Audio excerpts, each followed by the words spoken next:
پچھلے جمعۃ المبارک کو صدقات کے متعلق تفصیلی گفتگو ہوئی۔ صدقات کے متعلق شاید ہی کوئی ایسا سوال ہو کہ جو رہ گیا ہو۔ جب ہم صدقات کہتے ہیں تو صدقات سے مراد صدقے کا ایک اور کنسیپٹ ذہن میں آتا ہے۔ صدقے کا اطلاق زکوٰۃ، صدقات، فطرانہ، عشر، قربانی، فرض صدقہ، واجب صدقہ، نفلی صدقہ، ان تمام چیزوں کے اوپر صدقے کا اطلاق ہوتا ہے۔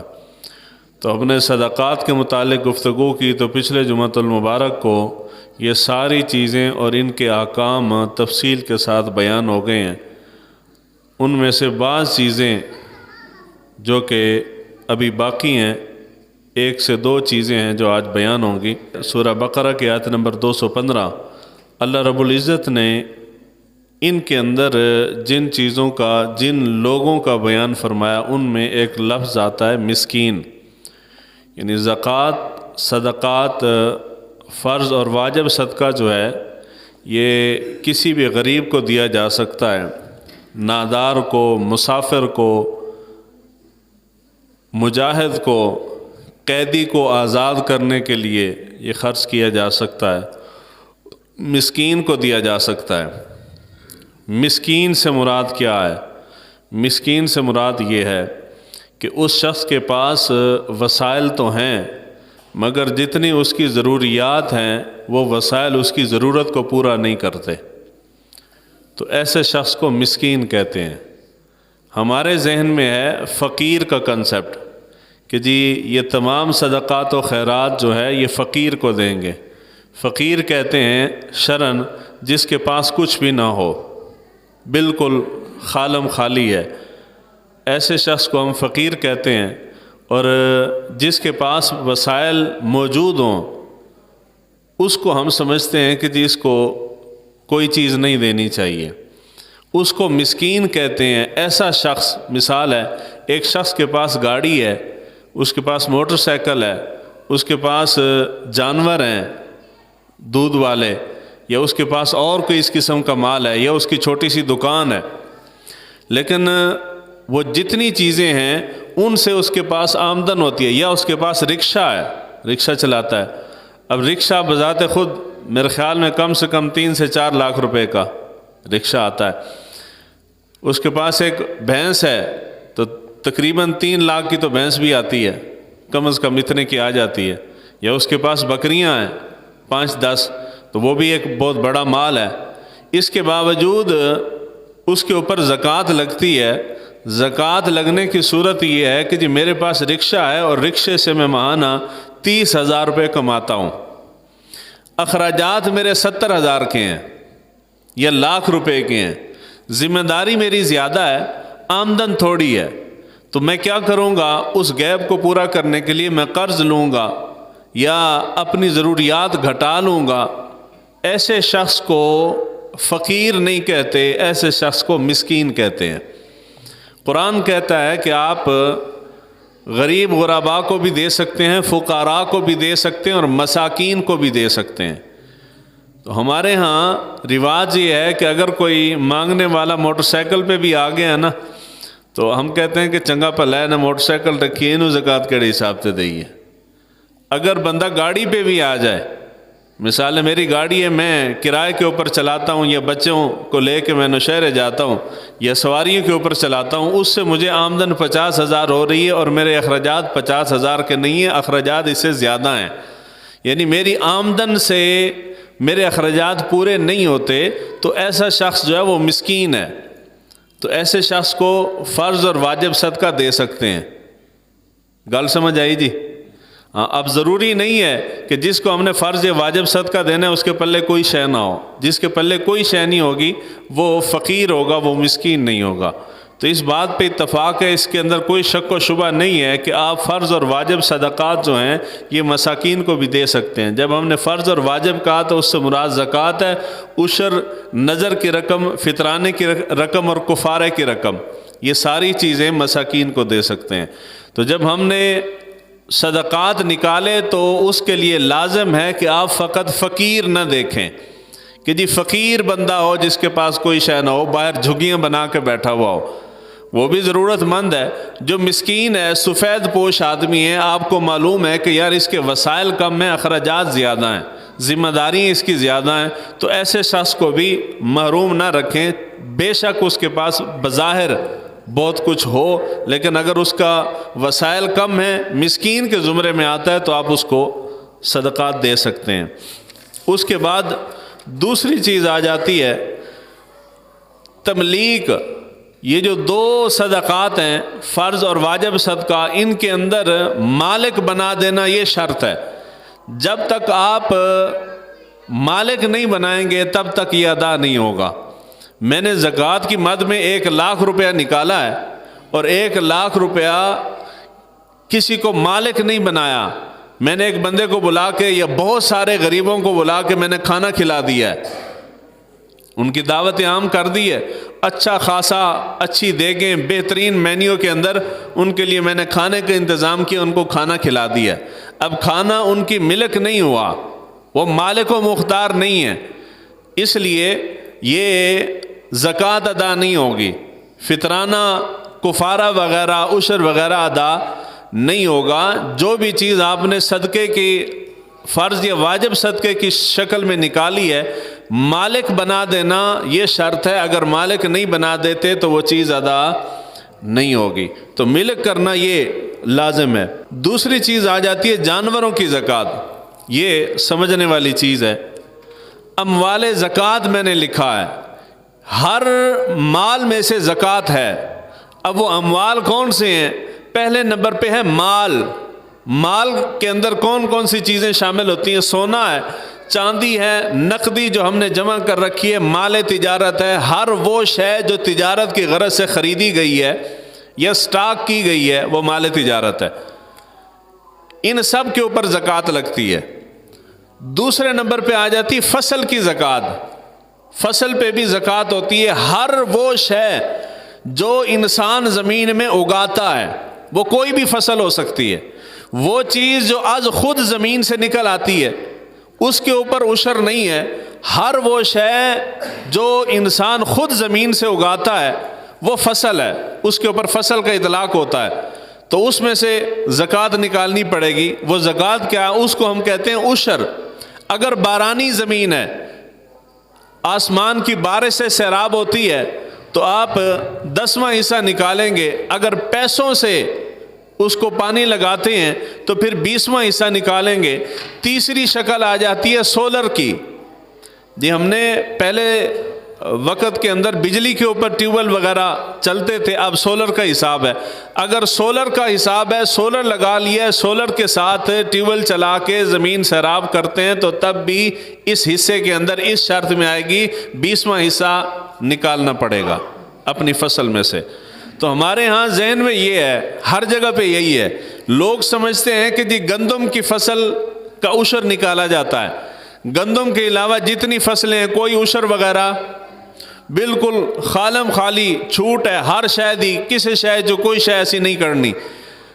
شریعت کا حکم یہ ہے کہ جتنی بھی فصلیں ہیں، اگر آپ سال میں 5 فصلیں زمین میں سے اگاتے ہیں، حاصل کرتے ہیں، تو ان 5 کے اوپر اسی حساب سے عشر ہے۔ میں نے آلو لگائے ہیں، جب آلو پک کے تیار ہوں گے تو عشر نکالنا پڑے گا۔ میں نے جانوروں کا گھاس چارہ لگا لیا ہے، گھاس لگا دی ہے، وہ گھاس جب تیار ہوگا میں بیچوں گا، اس میں سے عشر نکالنا پڑے گا۔ گوبھی لگائی ہے، مرچیں لگائی ہیں، دھنیا لگایا ہے، مرچیں لگا دی ہیں، کوئی بھی سبزی اگا دی ہے، جب سبزی تیار ہوگی بیچنا شروع کروں گا تو اس میں سے عشر نکالنا پڑے گا۔ گندم لگاتے ہیں تو گندم سے آئے گی، اور اگر مکئی لگاتے ہیں، باجرہ لگاتے ہیں تو اس میں سے آئے گی۔ اور اگر آپ نے باغ لگا رکھا ہے کسی پھل کا، تو اس پھل کو جب آپ بیچیں گے تو اس میں سے بھی عشر نکالنا پڑے گا۔ یعنی ہر وہ شے جو آپ زمین میں اگاتے ہیں، ان ساری اشیاء میں سے، ان ساری فصلوں میں سے عشر جو ہے انسان کے اوپر واجب ہے۔ جتنی ہماری فصلیں ہوتی ہیں، یہ فصلیں اگانے والے بھی، اچھی خاصی کھیتی باڑی کرنے والے بھی، یہ سارے لوگ یہ سمجھتے ہیں کہ جی ہمارے اوپر صدقہ دینا نہیں بنتا، ہمارے اوپر لینا بنتا ہے۔ یعنی آپ اعلان کروا دیں، پتہ چل جائے کہ جی فلاں جگہ راشن تقسیم ہو رہا ہے، فلاں صاحب حیثیت زکوٰۃ کی رقم سے اس نے راشن کا انتظام کیا ہے تو لوگ آ جاتے ہیں، جی ساڈا حصہ بھی دیو، جی اچھی خاصی زمین ہے تمہارے پاس، اچھا خاصا مال، جی میں چنگا جبہ پا کے کھڑا نا تے اگر میں اتار کے پھٹے پرانے کپڑے تے گندا حال بنا لما تے دیکھن والے نوں لگے کہ میرے تو زیادہ ود تے مسکین تے فقیر ہے ہی کوئی نہیں، لوگ ساری دنیا مینوں سمجھے کہ بہت غریب آدمی ہے، یار بہت مسکین آدمی ہے، فقیر آدمی ہے، بندے دے کول کوئی شے نہیں ہے، تو لوگوں دے سمجھنے نال میں فقیر نہیں ہو جاندہ۔ ساری دنیا بھی اگر مجھے فقیر سمجھنے لگ جائے یا مسکین سمجھنے لگ جائے تو میں فقیر حکم نہیں لگتا ہو میرے اوپر۔ اگر بظاہر شکل سے فقیر لگتا ہوں اور میرے پاس مال بہت سارا ہے، زمین جائیداد بہت زیادہ ہے میرے پاس، میں اس کو استعمال نہیں کرتا، ایک الگ شے ہے، مگر میں اس کا مالک ہوں، تو لوگوں کے غریب سمجھنے سے بندہ غریب نہیں ہوتا۔ غریب کا اطلاق ہوتا ہے وسائل کے لحاظ سے، وہ ساری چیزیں جو شریعت نے ہمارے اوپر لاگو کی ہیں، اگر اس نصاب سے کم نصاب کا مالک ہوں تو میں فقیر ہوں، اگر اس سے زیادہ میرے پاس مال و اسباب موجود ہے تو پھر میں فقیر نہیں ہوں۔ تو آپ جنوبی پنجاب میں جائیں نا، یہاں سے اپر پنجاب کے لوگ جب زکوٰۃ صدقات خیرات لے کے اس علاقے کے اندر جاتے ہیں، وہ سالانہ باغات جو کھجور کے اور آم کے باغات ہیں ان کے زیادہ اس علاقے کے اندر، لاکھوں کروڑوں روپیہ سالانہ ٹھیکہ ہے لوگوں کا، اور جا کے آپ گھر دیکھیں گے تو بالکل ایک کچی سی ڈھیری کے اوپر وہ کچا سا ایک کمرہ بنا کے بیٹھا ہے، ایک چارپائی پڑی ہوگی، پھٹے پرانے کپڑے آگے سے پیچھے سے ان کے اندر سلوٹیں پڑی ہوئی، جب سے اس نے سوٹ خریدا اس نے کبھی استری کوئی نہیں کیا، حالت دیکھنے ساتھ بندہ لگتا ہے کہ یار یہ کھاتا کہاں سے ہوگا، یہ تو بھوک سے مر جاتا ہوگا، اس کے پاس تو شے ہی کوئی نہیں ہے۔ اس حال کا بندہ جب آپ پیچھے تحقیق کریں گے تو وہ کروڑوں روپیہ سالانہ باغات کی مد میں، ٹھیکے کی مد میں وہ لے رہا ہے، بظاہر شکل سے اتنا غریب ہے، تو وہ کیا کرتے ہیں، وہ ساری رقم بینک میں رکھواتے ہیں، ساری رقم جی بینک میں رکھواتے ہیں، جس طرح ہم رکھواتے ہیں، اجی استعمال نہیں کرنی، گھر نہیں بنانا، کپڑے چنگے نہیں پانے، کھانا پینا چنگا نہیں ہے، رشتہ داراں نوں پتہ لگے گا کہ وسائل دے کول چنگے نے، پیسہ آ گئے، کوئی بندہ مانگ نہ بوے، کوئی یہ نہ کہ یار تھوڑے پیسے دی ضرورت ہے، تو ہمارے پاس وسائل ہیں، ہم استعمال نہیں کرتے، جمع کر رکھے ہیں جی، لوگوں دی نظر ہی چاہ جاندہ ہے۔ بزرگ سمجھاتے ہیں بچوں کو کہ جی بندہ چنگے کپڑے شپڑے پائے، کھانا پینا رہن سہن گڈی شڈی رکھ لے، مکان اچھا بنا لے، تو بندہ لوگوں کی نظر میں آ جاتا ہے، نظر لگ جاتی ہے، پھر وہ نظر لگنے سے بچنے کے لیے ساری رقم ہم نے بینک پہ رکھوائی ہے، وہ کوئی اور استعمال کر رہا ہے، ساڑھے استعمال اسی بھی کوئی نہیں استعمال کرنی، ساڑھی آل اولاد نسل نے بھی کوئی نہیں کرنی، وہ بینک ہی پئی رہنی ہے کہ جی نظر لگ جائے گی۔ اور اللہ کے بندو، انگریزوں نے اتنے بڑے بڑے ٹاور بنا رکھے ہیں، اور نظر نال انہوں دے ٹاور نہیں ڈگ دیتے، نظر نال ساڑھا مکان ڈگ پیندا ہے، ایویں گل نہیں جی۔ اجی رات کو خوشبو نہیں لگانی کہ بندے کو جن چمڑ جاتے ہیں، اور گورے سارے رات دن خوشبو لگا کے پھرتے، انہوں نے کوئی نہیں چمڑ دے، یہ ہمارے دماغ میں بیٹھا ہوا ہے۔ بظاہر شکل سے انسان کتنا ہی غریب کیوں نہ ہو، شکل سے غریب نظر آنے سے بندہ غریب نہیں ہوتا۔ وہ علامہ اقبال کا جو شعر ہے نا کہ میرا طریق امیری نہیں فقیری ہے، خود ہی نہ بیچ غریبی میں نام پیدا کر، یعنی یہ نہیں ہے کہ جی آپ کے پاس تھوڑی سی ضرورت ہے یا آپ پراگندہ حال بنا کے تو آپ لائنوں میں لگ جاتے ہیں۔ انسان کی عزت نفس بھی ہوتی ہے، بندے کا اپنا کوئی وقار، کوئی لیول ہوتا ہے، بندے کی کوئی اپنی ویلیو ہوتی ہے، یار بندہ خود اپنے آپ کو، اپنی خودی کو پہچانے کہ یار میرا یہ مقام و مرتبہ نہیں کہ میں راشن کی لائنوں کے اندر لگ کے کھڑا ہو جاؤں، میں راشن کی لائنوں میں نہیں کھڑا ہوں گا۔ جی گورنمنٹ پیسے دے رہی ہے جی شناختی کارڈ لے کے آ جاؤ، تو جا کے پورا سوڈی علاقہ ہر جگہ پہ، یہاں کا مسئلہ نہیں، ہر جگہ پہ لوگ نکل آئے ہیں باہر، اور وہ جو کھڑے ہیں وہ سارے صاحب حیثیت ہیں، 100 میں سے 2-4 بندے ہوں گے جو ضرورت مند ہیں، باقی ضرورت مند نہیں ہوتے، پیسے والے ہوتے ہیں، وسائل والے ہوتے ہیں، لیکن وہ کھڑے ہیں۔ کیا ہے کہ جی منہ کو لگ گئی ہے مفت کی شراب، کہ جی مفت میں جو آتی ہے اس کا مزہ بڑا ہوتا ہے، اس لیے ان چیزوں سے بچیں۔ شریعت نے جو پیمانہ مقرر کیا ہے، کوئی بندہ آپ کو آ کے انگلی پکڑ کے نہیں کہے گا کہ جی آپ مستحق ہیں یا نہیں ہیں، آپ اپنا فیصلہ خود کریں، اللہ اور اس کے رسول کو حاضر ناظر جان کے یہ خود تہیہ کریں، فیصلہ کریں، اپنے وسائل کو خود دیکھیں کہ جی میرے اوپر فرض اور واجب صدقہ لگتا ہے یا نہیں لگتا۔ اگر آپ کو لگے کہ میرے پاس اتنے وسائل ہیں یار، اتنی زمین ہے میری، اتنی جائیداد میرے پاس ہے، اتنا بینک کے اندر میں نے پیسہ سیو کر کے رکھا ہوا ہے، تو میرے اوپر یار زکوٰۃ نہیں لگتی، تو پھر اس کے باوجود اگر آپ لے رہے ہیں تو وہ کسی کا حق کھا رہے ہیں۔ رب کسی کا حق معاف نہیں کرتا۔ آپ کروڑ ہا گناہ کر دینا، وہ حقوق اللہ ہیں، اللہ کے حقوق ہیں، رب چاہے گا تو معاف کر دے گا، اور جو بندوں کے حقوق ہیں رب کسی صورت معاف نہیں کرے گا جب تک کہ وہ بندہ خود معاف نہ کرے۔ اس لیے لوگوں کا حق کھانے سے بچیں۔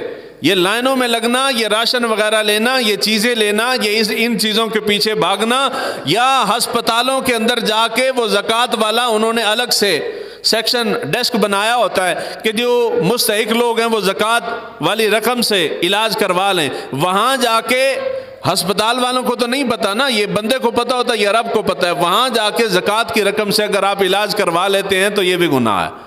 اس لیے ان چیزوں سے بچیں۔ تو شریعت کے اندر ہے یہ تین چیزیں، مال میں سے ان چار چیزوں کی زکوٰۃ نکالی جاتی ہے۔ اگر آپ کے پاس سونا ہے 7.5 تولے، چاندی ہے 52.5 تولہ چاندی ہے، نقدی رقم پڑی ہوئی ہے، یا آپ کے پاس مال تجارت ہے۔ مال تجارت سے مراد وہ بڑی تجارت نہیں ہوتی۔ اگر آپ چھوٹی سی کریانہ کی دکان بنا کے بیٹھے ہوئے ہیں تو اس کے اندر بھی جتنی آئٹم آپ نے رکھی ہوئی ہیں وہ ساری کی ساری مال تجارت ہے۔ میرا گاڑیوں کا شو روم ہے، اس کے اندر 5 گاڑیاں کھڑی ہیں تو وہ 5 گاڑیاں میری مال تجارت ہے۔ میں نے کپڑے کا تاجر ہوں، دکان کے اندر 5 کروڑ کا کپڑا پڑا ہے تو وہ جتنا کپڑا پڑا ہے وہ سارے کا سارا مال تجارت ہے۔ میری فیکٹری ہے، کاروبار ہے، کارخانہ ہے، اس کے اندر کوئی پروڈکٹ بناتا ہوں، پلاسٹک کی کوئی برتن بناتا ہوں، مثال دے رہا ہوں، تو پلاسٹک کا برتن پلاسٹک دانے سے بنتا ہے، پلاسٹک دانہ تاجر بڑے جو ہیں وہ سٹاک کر لیتے ہیں، را مٹیریل، وہ کروڑ کا 2 کروڑ کا گودام کے اندر سٹاک پڑا ہوا ہے، تو وہ جو سٹاک ہم نے رکھا ہوا ہے وہ بھی مال تجارت ہے۔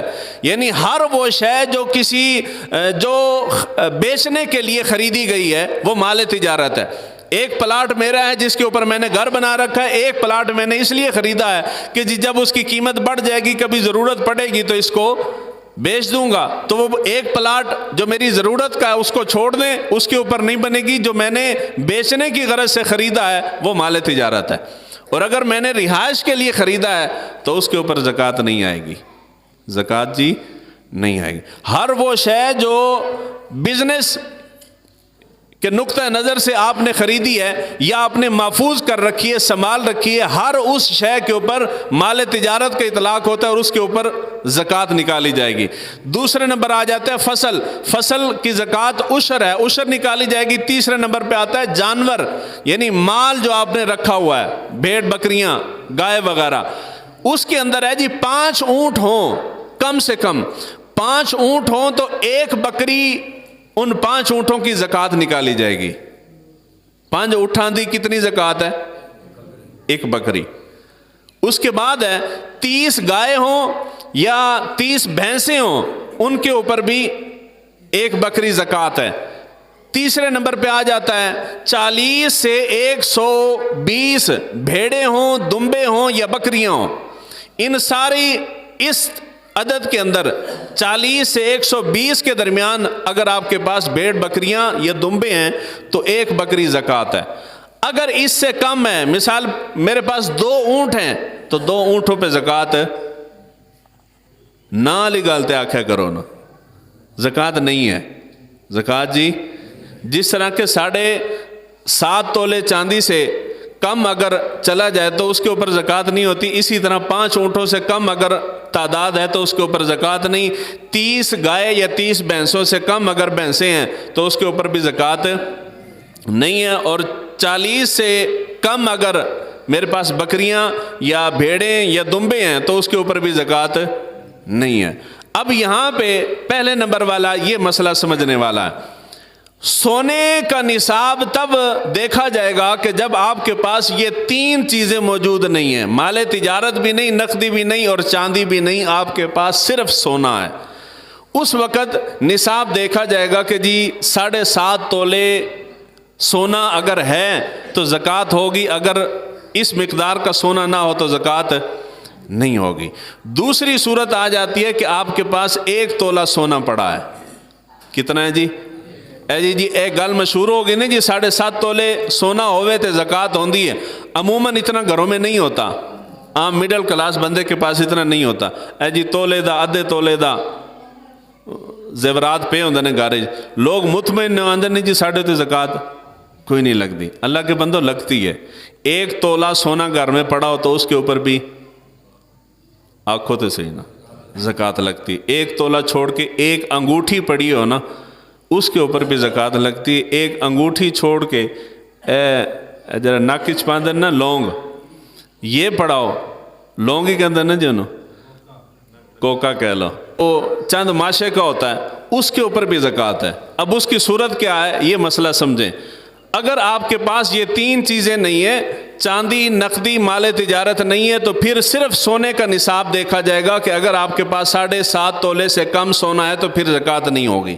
اگر آپ کے پاس یہ چاروں چیزیں تھوڑی تھوڑی مقدار میں ہیں، تھوڑا سا مال تجارت ہے، تھوڑی سی نقدی آپ نے سیو کر رکھی ہے بینک کے اندر یا کسی بھی شکل میں، تھوڑے سے چاندی پڑی ہے، تھوڑا سا سونا ہے، ان ساری چیزوں کی قیمت لگائیں گے اس وقت مارکیٹ ویلیو جو ان کی بن رہی ہے، وہ قیمت لگا کے اگر وہ ساری آج کا جو چاندی کا ریٹ ہے 1,85,000 بنتا ہے، 52.5 تولے چاندی کی قیمت آج کی قیمت یہ ہے۔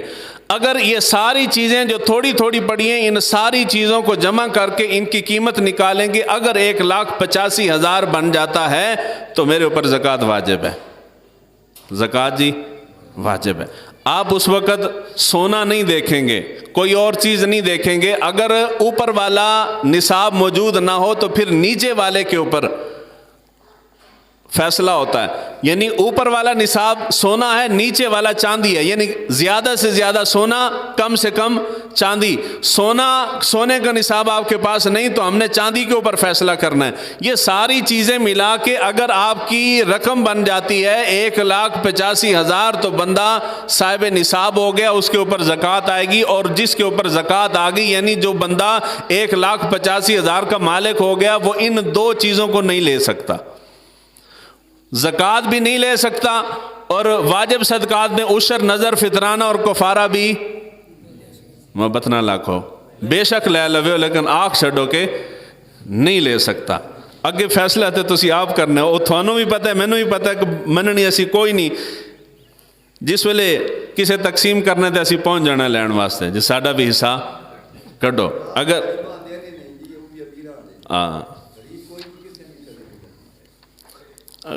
غریب عموماً جو ہے وہ خوددار ہوتا ہے، غریب لائنوں میں نہیں لگتا، اور جڑے لائنیں چ لگے ہوندے نا وہ غریب نہیں ہوندے، وہ پیسے والے ہوندے نا، جنہاں دا سیاسی اثر و رسوخ ہے، بے نظیر انکم سپورٹ پروگرام تو پیسے تو انہاں لینے نا، غریب بندے نو تھوڑی لبنے نے۔ حکومت پیسے دے رہی ہے، جنہیں نون لیگ نو ووٹ دیتے ہیں پیسے انہوں نے لبے نے، عام بندے کو تھوڑی گھر آ کے ملتے ہیں، عام بندے نو تو وہ ڈسپرین دی گولی نہیں دیں دے ہسپتال دے اندر۔ اس کے بعد آخری چیز جو اہم ہے، یہ جو واجب صدقات میں نے بیان کیے نا، ان کے اندر عشر کا بھی بیان ہو چکا، صدقہ فطر کا بھی آپ کو معلوم ہے، کفارے کا بھی آپ کو معلوم ہے، یہ بیان ہو چکا ہے۔ ایک چیز ہے یہ نظر عربی کا لفظ ہے، قرآن مجید فرقان حمید کی سورہ بقرہ آیت نمبر 270 ہے، اللہ تعالیٰ نے ارشاد فرمایا وَمَا أَنفَقْتُم مِّن نَفَقَةٍ أَوْ نَذَرْتُم مِّن نَذْرٍ، یہ جو نظر کا لفظ استعمال ہو رہا ہے یہ ہے نظر۔ اس کو آپ عام زبان میں منت کہتے ہیں۔ کیا کہتے ہیں جی؟ منت جی میں منت مننی ہے، اگر میرا فلاں کام ہو جائے گا تو میں اتنیاں دیگاں دے دیاں گا، یا ایک بکرا دے داں گا، یا اتنی رقم دے داں گا، یا فلانی چیز اللہ دی راہ خرچ کر دیں گا، اس کو کہتے ہیں منت ماننا۔ یعنی حاصل یہ ہوا کہ نظر ماننا یا منت ماننا یہ نام مختلف ہے مگر چیز ایک ہی ہے، فرق کوئی نہیں ہے نظر میں اور منت میں۔ یہ منت کے بارے میں حدیث مبارکہ ہے، یہ تسی پہلی دفعہ سننی ہے، تو سن کے تسی غصہ کر جانا ہے، لیکن یہ حضور کا فرمان ہے، میری بات نہیں. اگر حدیث نہ نکلے تو پھر میں ذمہ دار ہوں. دو چیزیں ہیں، ایک ہے کہ اگر آپ نے منت مان لی ہے تو منت کو پورا کرنا، اگر وہ شریعت کی حدود کے اندر ہے تب. ناجائز منت کی بات نہیں ہو رہی، شریعت کی حدود کے اندر اگر آپ نے منت مانی ہے تو اس کو پورا کرنا انسان پہ واجب ہے. پورا کرنا جی واجب ہے. اگر غیر شرعی منت مان لی ہے تو اس کو پورا نہیں کیا جائے گا، اس کو پورا کرنا گناہ ہے، اس کو پورا نہیں کرنا چاہیے، چھوڑ دینا چاہیے. دوسری چیز آ گئی جو شرعی منت ہے، جائز منت ہے، جو کہ بہت کم لوگ مانتے ہیں. عموماً ہماری منتیں غیر شرعی ہوتی ہیں. وہ جو شرعی منت ہے اس کے بارے میں حضور صلی اللہ علیہ وآلہ وسلم کا ارشاد گرامی ہے. مسلم شریف کے اندر روایت ہے، حضور صلی اللہ علیہ وآلہ وسلم نے منت ماننے سے منع فرمایا ہے. منت ماننے سے منع فرمایا، اور منت نہ منو حضور فرما رہے ہیں. کیوں؟ آپ نے فرمایا کہ یہ تقدیر کے کسی بھی فیصلے کو منت ٹال نہیں سکتی. کوئی بھی فیصلہ تقدیر کا منت سے چینج نہیں ہوتا، تبدیلی نہیں آتی اس میں. حضور نے ارشاد فرمایا کہ یہ منت جو ہے یہ فقط ایک فائدہ ہے اس کا کہ جڑا کنجوس بندہ ہے، کنجوس کی جیب وچوں تھوڑا جہا مال نکل جاتا ہے. حدیث کے الفاظ ہیں مسلم شریف میں. حضور نے فرمایا فقط یہ ایک فائدہ ہے کہ کنجوس بندہ چونکہ پیسے کٹدا نہیں جیب وچوں تو منت دی صورت وچ کچھ نہ کچھ پیسہ اس دی جیب وچوں نکل کے غریباں کول چلا جاتا ہے. دوسری روایت ہے بخاری شریف کے اندر، حضور صلی اللہ علیہ وآلہ وسلم نے ارشاد فرمایا کہ منت انسان کو کوئی چیز نہیں دیتی جو اس کی تقدیر میں نہ لکھی ہو. یعنی جو قسمت میں نہیں لکھا، منت ماننے سے وہ میری قسمت میں نہیں آئے گی. آپ نے فرمایا کہ بلکہ اسے تقدیر کا لکھا ہی ملتا ہے، البتہ منت ماننے سے بخیل کا مال نکل کے غریبوں کے پاس آ جاتا ہے. اور تیسری روایت ہے، حضور صلی اللہ علیہ وآلہ وسلم کہیں سفر پہ جا رہے تھے، آپ نے دیکھا کہ ایک ضعیف شخص، بوڑھا شخص جس سے چلنا مشکل تھا، دو بیٹے دونوں سائڈوں سے انہوں نے اس کو پکڑا ہوا تھا اور وہ بڑی مشکل سے چلتا ہوا جا رہا تھا. سواری بھی ساتھ تھی، یعنی سواری ہونے کے باوجود سواری پہ نہیں بیٹھا تھا. تو حضور نے پوچھا کہ یہ کیا ہے؟ تو لوگوں نے بتایا کہ اس شخص نے منت ماننی تھی، کوئی منت اس نے مانی ہوگی کہ جی اگر فلاں کام ہو گیا تو میں پیدل اللہ کے گھر کا حج کروں گا. تو اب اس کا کام ہو گیا، وہ پیدل حج پہ جا رہا ہے. جس طرح پاکستانی منت واسطے ٹور نہیں پہنتے، آج کل ٹرینڈ ہے، لوگ یہاں سے پیدل جا رہے ہوتے ہیں، وہ بیگ اٹھا کے جی حج تے جا رہے ہیں ایسی منت منی سے. تو حضور صلی اللہ علیہ وآلہ وسلم نے ارشاد فرمایا کہ اللہ تعالیٰ تمہاری تکلیفوں سے بے نیاز ہے. ایک کام جو آسانی سے سہولت سے ہو سکتا ہے، ایک کام جو سخت شدید تکلیف اٹھا کے کر رہے ہو، تمہارا تکلیف اٹھانا اللہ تعالیٰ اس سے بے نیاز ہے. اس رب کو اس سے کوئی پرواہ نہیں. حضور صلی اللہ علیہ وآلہ وسلم نے بوڑھے کو روک کے حضور نے فرمایا سواری کے اوپر سوار ہو کے حج کرنے جا. یعنی یہ جتنی ہماری منتیں ہیں، ذہن میں کمزور عقیدے کی وجہ سے یہ بٹھا دیا گیا ہے کہ جو کام نہ ہو رہا ہو اس کی منت مانی جائے تو کم ہو جاتا ہے. انج ہی ہے نا جی. ہر بندے کو معلوم ہے کہ جی اگر کام نہ ہو رہا ہو، ہر شخص کے عقیدے مختلف ہیں. کوئی حضور کے بارے میں سمجھتا ہے، کوئی قرآن کے بارے میں سمجھتا ہے، کوئی اہل بیت کے بارے میں سمجھتا ہے، کوئی صحابہ میں سے کسی کے بارے میں عقیدہ رکھتا ہے، کوئی مختلف علاقوں میں مزارات اور نیک لوگ اہل اللہ ان کے بارے میں عقیدہ رکھتا ہے. کچھ لوگ درختوں، پتھروں اور جانوروں کے بارے میں عقیدہ رکھتے ہیں. فلاں چیز کے ساتھ فلاں چیز کی جائے یا فلاں جگہ پہ جا کے فلاں کام کیا جائے تو انسان کی فلاں مشکل حل ہو جاتی ہے. جس طرح تسی پتھری دے بارے غالباً منت منی جاندی ہے نا کہ جی اگر تسی منت مان لو انسان نو پتھری ہوئے کہ میری پتھری ٹھیک ہو جائے گی تو میں پیر دے کھارے حاضری دیاں گا، ہے نا جی. تو پھر تسی حاضری دیں دے پتھری ٹھیک ہو ویندی بندے دی. اب یہ مسئلہ نہیں ہے کہ جی ٹھیک ہوتی ہے یا نہیں ہوتی. حدیث پاک میں حضور صلی اللہ علیہ وآلہ وسلم نے ارشاد فرمایا کہ اگر تم پتھر کے اوپر یقین کر کے اس سے مانگنے بیٹھ جاؤ، دینے والی ذات میرے رب کی ہے، اللہ تعالیٰ مایوس نہیں بھیجتا. رب کا کرم دیکھے نا. اب آپ کو لگتا ہے کہ جی فلاں درخت کی میں نے منت مانی تھی، مجھے اس درخت کی وجہ سے ملا ہے. تو ہندو جب منت مانتے ہیں، ہندو جب اپنے ہاتھ کے بنائے ہوئے بت کے سامنے سجدہ ریز ہو جاتے ہیں اور اس سے مانگتے ہیں، کیا ان کو بت دے رہا ہے؟ ان کو بھی تو میرا رب ہی دیتا ہے. ان کو رب ہی دے رہا ہے، ہر شے ہر ایک کو رب ہی دے رہا ہے۔ میرے نصیب میں قسمت میں لکھا گیا کہ اس کو ساری زندگی 1,00,000 روپے کا رزق ملے گا، میں 1 کروڑ منتیں مان لوں، وہ جو میری تقدیر میں لکھا ہے وہی ملے گا۔ میں اس کو حلال کر کے کھا لوں تب بھی 1,00,000 ملے گا، اگر حرام طریقے سے حاصل کر لوں تب بھی 1,00,000 ہی ملے گا، قسمت میں جو لکھا گیا۔ الا یہ کہ اللہ تعالیٰ میرے کسی نیک عمل کی وجہ سے خوش ہو کہ میری تقدیر بدل دے، تقدیر بدل جاتی ہے، تقدیر بدل دے۔ دعاؤں سے حضور کے فرمان ہے تقدیر بدل جاتی ہے، رب بدل دے تو الگ شے ہے، وہ اس چیز پہ قادر ہے، مگر عموماً ایسا نہیں ہوتا، جو قسمت میں لکھا ہے وہی ملتا ہے۔ اور جب زبان رسالت سے نکل گیا، کائنات دائیں سے بائیں ہو سکتی ہے، وہ چیز غلط نہیں ہو سکتی۔ حضور نے فرمایا کہ منت نہ مانو، منت سے کچھ بھی نہیں ہوتا، تمہیں وہی ملے گا جو تمہارے مقدر میں رب نے لکھ دیا ہے۔ لیکن ہمارا عقیدہ ہے، ہم سمجھتے ہیں کہ اگر بیٹا نہیں ہے فلاں مزار پہ جا کے ہم منت مانیں گے تو بیٹا۔ ہمارے گجرات میں مزار ہے شاہدولہ دریائی رحمۃ اللہ تعالی علیہ، ان کا لوگوں کا عقیدہ ہے، وہاں آپ جائیں نا دربار کی مارکیٹ کے اندر بازار میں جو ہی داخل ہوتے ہیں تو مختلف اعضاء کے بت بنائے ہوئے مل جاتے ہیں، چاندی کے بت ملتے ہیں وہاں سے، وہ ریڈیو پہ لگا کے بیٹھے ہوتے ہیں۔ آپ کی اولاد نہیں ہے تو وہ پورا بچے کا بت لے کے دربار پہ چڑھاوا چاڑتے ہیں، اور ان کا عقیدہ ہے کہ اللہ تعالیٰ بزرگوں کی وجہ سے بچہ مل جاتا ہے۔ آپ بزرگوں کو چھوڑیں نا، آپ ساری دنیا کی سائنس کو ملا لیں، ایک جگہ پہ مل کے بیٹھ جائیں، یہ انگلی جو آپ کی کٹ گئی ہے نا، بالکل سیم اسی جلد کی آپ کی انگلی کا 1 انچ کا ٹکڑا آپ کو سائنس ملا کے نہیں دے سکتی۔ جس جگہ آپ کا زخم آتا ہے اس زخم کا نشان ختم سائنس سے نہیں ہوتا۔ بندہ بنا دینا جیتا جاگتا، یہ تو بڑی دور کی بات ہے۔ اور اللہ کے بندو، یہ ساری چیزیں جن کے بارے میں ہم نے عقیدہ بنا رکھا ہے، یہ دیتا کون ہے؟ رب دا نام ہی کڈا اوکھا نکلتا ہے، کیونکہ عقیدہ اتنا خراب کیا گیا ہے نا۔ ہمیں یہ کہوں کہ فلاں پیر صاحب دیتے ہیں تو پھر فوراً منہ چ نکلتا ہے پیر صاحب زندہ باد، میں کہوں رب دیتا ہے تو پھر یہ مشکل آتا ہے، پھر دماغ میں سو شکوک و شبہات آتے ہیں، جی مولوی صاحب پتہ نہیں وہاں بھی نہیں انہوں کی مسئلہ ہے۔ یہ حضور کا فرمان ہے، میرا نہیں ہے۔